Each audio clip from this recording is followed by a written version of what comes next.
replace as needed any U.S. government GPS devices that experience or are likely to experience harmful interference from Legato's operations.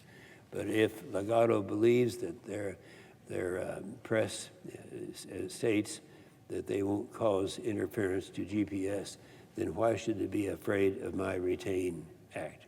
And while they ponder that, I yield the floor.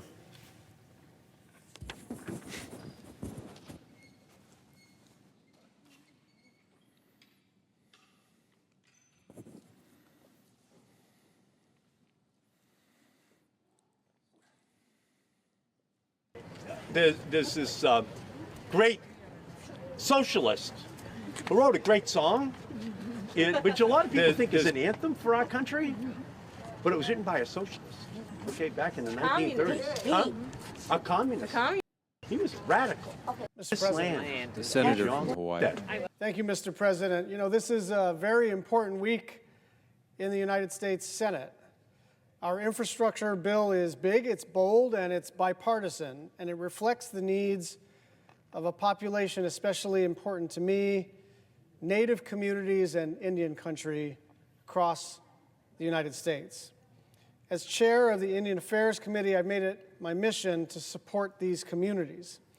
This legislation contains more than $11 billion in direct investments for Native communities, including $3.5 billion for clean water access and delivery, $3 billion for safe roads and bridges, $2 billion to close the digital divide for American Indian, Alaska Native, and Native Hawaiian families. This bill will have a direct and long-lasting impact, and I'm proud to support it. Since taking the committee gavel, I've worked with President Biden, with the presiding officer, with the members of the committee, and my colleagues in both chambers to ensure that Native voices are always at the table. Our tribal provisions in the American Rescue Plan and the Infrastructure Investment and Jobs Act were the two largest investments in Native communities in American history. The two largest investments in Native communities in American history.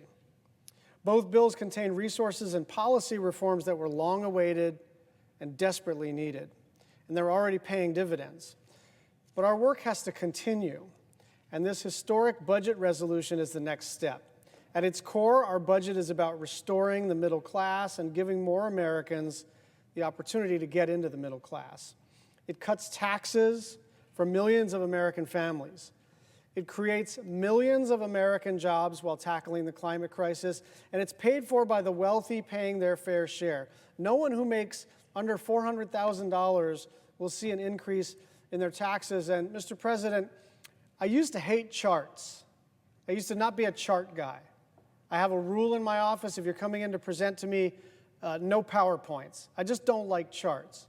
But I'm making an exception right now because it is really important that the public understand what we're about to do. We are going to lower costs for all Americans.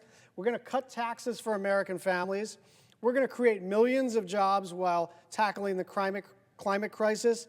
And it is going to be paid for by requiring the wealthy to pay their fair share in taxes.